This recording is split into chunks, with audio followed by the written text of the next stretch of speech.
তো দর্শক, আজকে আরেকটি ঘটনা নিয়ে হাজির হয়েছে আমি। তো ঘটনাটি হইতেছে প্রতিবেশীর বাড়িতে টিভি দেখতে গিয়ে ধর্ষণের শিকার শিশু। তো চলেন আমরা নিউজটি পড়ি।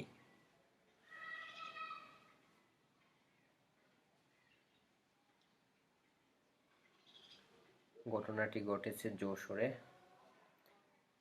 যশোরের কেশবপুর উপজেলায় ৯ বছর বয়সী এক শিশুকে ধর্ষণের অভিযোগ উঠেছে।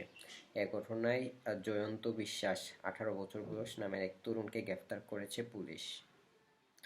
গতকাল সোমবার ২৬শে মে দুপুরে উপজেলার ২ নং সাগরদাড়ি ইউনিয়নের মালুপাড়া এলাকায় ঘটনাটি ঘটে। পুলিশ ও স্থানীয় সূত্রে জানা গেছে, ভিকটিম শিশুটি প্রতিবেশীর বাড়িতে টিভি দেখতে যায়। সে সময় নির্জনতার সুযোগে শিশুটিকে ধর্ষণ করে ওই তরুণ। শিশুটি বাড়িতে ফিরে মাকে বিস্তারিত জানায়। কিছুক্ষণের মধ্যেই শিশুটি গুরুতর অসুস্থ হয়ে পড়ে। বিষয়টি জানাজানি হওয়ার পর অভিযান চালায় পুলিশ। চিংড়া পুলিশ ক্যাম্পের একটি দল জয়ন্ত বিশ্বাসকে গ্রেফতার করে।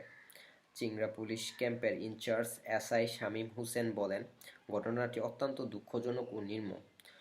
দুপুরের দিকে শিশুটি পাশের বাড়িতে টিভি দেখতে গেলে জয়ন্ত বিশ্বাস তার মুখ চেপে ধরে এই ঘৃণ্য অপরাধ ঘটায়। ভিকটিম বাসায় ফিরে তার মাকে জানালে পরিবার ও স্থানীয়রা আমাদের খবর দেয়। শামীম হোসেন আরও বলেন, সংবাদ পাওয়ার মাত্রই আমরা অত্যন্ত গুরুত্বের সঙ্গে দ্রুত অভিযান পরিচালনা করি এবং অভিযুক্ত জয়ন্ত বিশ্বাসকে গ্রেপ্তার করি।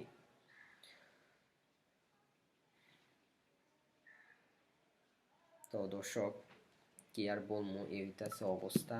কারণ বর্তমানে যে হারে বাড়তেছে, এগুলা কবে যে শেষ হবে তা একমাত্র আল্লাহই জানে।